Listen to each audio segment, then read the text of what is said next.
पेरणी योग्य पाऊस पडल्यामुळे बुलढाणा जिल्ह्यामध्ये शेतकऱ्यांनी पेरण्या आटोपल्या आणि त्यानंतर मात्र पीक उगवायला सुरुवात झाली। मात्र मोताळा तालुक्यातल्या रोहिणीखेड शेत शिवारामध्ये या उलट चित्र दिसतंय। शेतकऱ्यांनी पेरलेल्या सोयाबीनचं बियाणं हे उगवलंच नाही आणि त्यामुळे शेतकऱ्यांवर आता दुबार पेरणीचं संकट आलेलं आहे। किमान 200 शेतकऱ्यांना या बोगस बियाणांचा फटका बसलाय। त्यात शेत शिवारामध्ये शेतकऱ्यांची व्यथा सध्या आपल्याला पाहायला मिळते, ती जाणून घेतलेली आहे आमचे प्रतिनिधी मयूर निकम यांनी। पाहूया।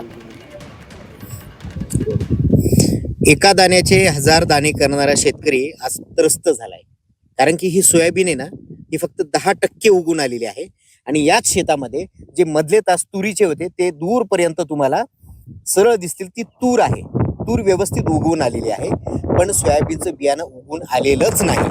मी उभा आहे बुलढाणा जिल्ह्यातल्या मोताळा तालुक्यात असलेल्या रोहिणखेडच्या शेत शिवारामध्ये। त्या रोहिणखेडच्या शेतकऱ्यांचं असं म्हणणं आहे की आम्ही जे घेतलेलं बियाणं होतं सोयाबीनचं ते उगवूनच आलं नाही, परिणामी दुबार पेरणी। खरी गोष्ट आहे, हा एकदम सत्य परिस्थिती आहे आणि भीषण परिस्थिती आहे। या परिस्थितीतून शेतकऱ्याला म्हणजे मरणाशिवाय दुसरा पर्याय राहिला नाही, कारण की पहिलीच पेरणी करायच्या वेळेस बँका थकीत असल्यामुळे कर्जमाफीच्या आश्वासनामुळे बँकांनी कर्ज वाटप केलेली नाही। जवळपासची पुंजी जे बी होतं आमच्याकडे ते त्यातून बिजवाईची आणली आणि हे शेत पेरले, बी खत त्याची बीज प्रक्रिया करून नंतर आता हे पीक उगवलंच नाही। सोयाबीनचं एक नंबरची बोगस व्हेरायटीज आहे।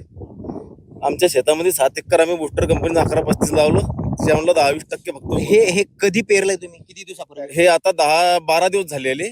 6 तारखेला पेरलं होतं आम्ही ना, नाही 2 तारखेला पेरलं होतं सोयाबीन। त्यानंतर बुस्टर कंपनीचं असं म्हणणं होतं की आपलं सोयाबीन 10 दिवसानंतर चांगलं उगवते। आज 12-13 दिवस झाले तरी काहीच नाही आहे। जे कृषी सहाय्यक मॅडम होते, पर्यवेक्षक होते, ते आले, त्यानं पाहणी केली। पंचनाम्याचे उद्या तुम्हाला ऑफिस मधून देतो म्हणत। काय म्हणाले काय ते? बस पाहणी केली त्यानं, ते काहीच म्हणाले नाही। नुकसान झालेलं आहे एवढं बोलले ते की बुवा उगवलंच नाही तुमचं, त्यानं ते कबूल केलं। या शेतामध्ये सोयाबीन उगवलीच नाही, ही दुबार पेरणी करावं लागत आहे। मला एक सांगा की अधिवेशनामध्ये बरेचसे मुद्दे उपस्थित केले जातात, आपले आमदार, आपले मंत्री महोदय हे त्या ठिकाणी तारांकित प्रश्न घेतात, उपस्थित करतात, पण त्यातून काही आउटपुट निघतं का? जर आउटपुट निघत असेल तर मग ही वेळ शेतकऱ्यावर परत काय येते, कशासाठी येते?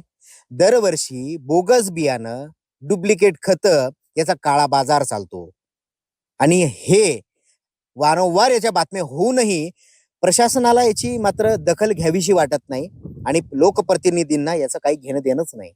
व्हिडिओ जर्नलिस्ट प्रवीण सर, मी मयूर निकम, झी 24 तास, रोहिणखेड, बुलढाणा।